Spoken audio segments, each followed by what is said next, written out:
بسم اللہ الرحمن الرحیم الحمدللہ رب العالمین والصلاة والسلام علی سید الانبیاء والمرسلین منبع ولایت امام المشارق والمغارب مظہر العجائب والغرائب مدینۃ العلوم والمطالب اسد اللہ الغالب سیدنا علی ابن ابی طالب جیسی عرفہ و اعلیٰ اور بلند و بالا ہستی کی کامل و اکمل تعریف اور ان کا صحیح و مفصل تعارف مشکل ہی نہیں بلکہ مجھ جیسے بدکار انسان کے لیے ایک ناممکن امر ہے کہ جن کی شان میں قرآن ناطق ہوا۔ تمہارا مددگار تو صرف اللہ تعالیٰ اور اس کا رسول ہے، اور ایمان والے ہیں جو صحیح نماز ادا کرتے ہیں اور وہ ہر حال میں بارگاہ الہی میں جھکنے والے ہیں۔ اللہ تعالیٰ تو یہی چاہتا ہے کہ تم سے ناپاکی کو دور رکھے، اے نبی کے گھر والوں، اور تم کو پوری طرح سے پاک صاف کر دے۔ بس آپ کہہ دیجئے کہ آؤ ہم بلائیں اپنے بیٹوں کو بھی اور تمہارے بیٹوں کو بھی، اور اپنی عورتوں کو بھی اور تمہاری عورتوں کو بھی، اپنے آپ کو بھی اور تم کو بھی، پھر بڑی عاجزی کے ساتھ اللہ کے حضور التجا کریں، پھر بھیجیں اللہ تعالیٰ کی لعنت جھوٹوں پر۔ وہ علی جن کے بارے میں نبی محتشم شفیع امم رحمت للعالمین محبوب رب العالمین محمد مصطفیٰ احمد مجتبیٰ صلی اللہ علیہ وآلہ وسلم نے ارشاد فرمایا، علی دنیا اور آخرت میں میرا بھائی ہے۔ میں اور علی ایک درخت سے ہیں اور دوسرے لوگ مختلف درختوں سے۔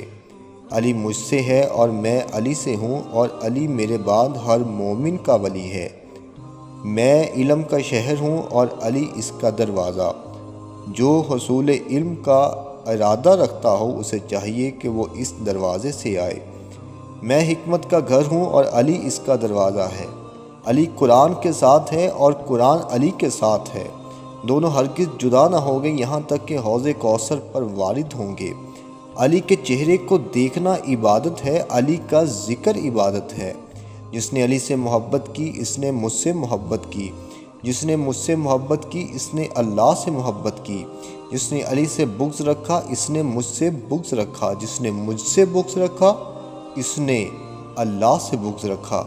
یقیناً اے علی تیرے ساتھ سوائے مومن کے کوئی محبت نہیں رکھے گا اور سوائے منافق کے کوئی بغض نہیں رکھے گا۔ حضور سرور کونین صلی اللہ علیہ وآلہ وسلم نے آپ کا تعارف کرا کے آپ کے حق میں دعائیں فرمائیں۔ یاد رکھو جس کا میں مولا ہوں یہ علی بھی اس کا مولا ہے۔ یا اللہ دوست رکھ اسے جو علی سے دوستی رکھے، اور دشمن رکھ اسے جو علی سے دشمنی رکھے۔ اے اللہ اس کی مدد فرما جس نے علی کی مدد کی، اے اللہ اسے عزت عطا فرما جس نے علی کی عزت کی، اے اللہ اس کو رسوا فرما جس نے علی کو رسوا کیا۔ وہ علی جو خلفائے راشدین کے بہترین مشیر، سچے خیر خواہ، مخلص معاون، قابل اعتماد رفیق اور ساتھی تھے، جنہوں نے ہر موقع پر ان کی مکمل رہنمائی اور مدد فرمائی، جن کے مشورہ کے بغیر وہ کوئی کام بھی سر انجام نہ دیتے، جن کے متعلق حضرت عمر فاروق رضی اللہ تعالیٰ عنہ نے یہاں تک فرمایا کہ اگر آج علی نہ ہوتے تو عمر ہلاک ہو جاتا، اور کسی بھی نیکی کمانے والے نے علی کی فضیلت کی مثل نہیں کمایا۔ وہ اپنے ساتھی کو ہدایت کاملہ تک پہنچاتے ہیں اور ہلاکت کے راستے سے ہٹاتے ہیں۔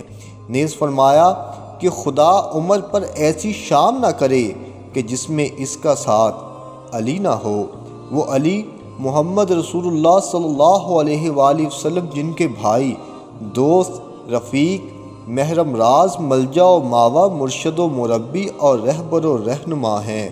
بس قصہ مختصر کہ علی ہے ان کے ہم سر، مثل اور نظیر کائنات میں نہ کسی ماں نے جنا، نہ کوئی جنے گا، نہ کوئی ہوا، نہ ہوگا، نہ کسی نے دیکھا، نہ کوئی دیکھے گا۔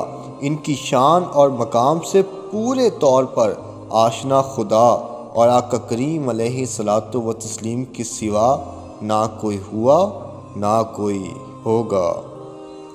آپ خود اپنا تعارف ان الفاظ میں کراتے ہیں، قبل اس کے کہ میں تمہارے ہاتھوں سے مفقود ہو جاؤں، جو چاہو مجھ سے پوچھ لو، کیونکہ جس طرح تم زمین کے راستے جانتے ہو، میں اس سے زیادہ آسمان کی راہیں پہچانتا ہوں۔ آقا کریم علیہ الصلاۃ والتسلیم نے مجھے علم کے 1000 باب تعلیم فرمائے ہیں، میں نے ہر باب سے 1000 باب استنباط کیے۔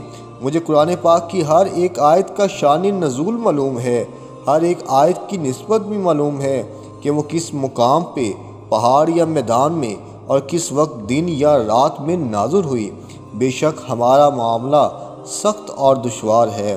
اللہ رب العزت کے مقرب فرشتوں، انبیاء اور کامل ایمان والوں کے سوا کوئی دوسرا شخص اس کو برداشت نہیں کر سکتا، اور ہماری بات کو امانت دار سینوں اور مضبوط عقلوں کے سوا کوئی دوسرا محفوظ نہیں رکھ سکتا۔ آپ رضی اللہ تعالیٰ عنہ اپنے اہل بیت کے متعلق ارشاد فرماتے ہیں، بے شک اللہ رب العزت نے تمام روئے زمین پر نظر ڈال کر ہمیں برگزیدہ فرما لیا۔ ہم لوگ نبوت کا درخت، رسالت کے اترنے کی جگہ، فرشتوں کی آمد و رفت کا مقام، حکمت کے چشمے، علم کی کانیں ہیں کہ آقا کریم علیہ الصلاۃ والتسلیم ہم میں سے ہیں۔ ہمارا محب اور مددگار، اللہ کی رحمت کا امیدوار، ہمارا مخالف اور دشمن اس کے قہر اور عذاب کا سزاوار ہے۔ حق اور اہل حق کا دامن مت چھوڑو۔ جو شخص ہمارے اہل بیت کو چھوڑ کر کسی دوسرے کا ساتھ دے گا، وہ دنیا اور آخرت میں نقصان اٹھائے گا۔ سب سے اندھا وہ شخص ہے جو ہمارے اہل بیت سے محبت اور فضیلت سے اندھا ہو۔ حضرت محمد رسول اللہ صلی اللہ علیہ وآلہ وسلم کی آل کی محبت کو لازم پکڑو، کیونکہ یہ تم پر لازم اور ضروری ہے، اور اللہ کے حضور تمہارے محبوب ہونے کا وسیلہ بھی ہے۔ وما علینا الا البلاغ المبین۔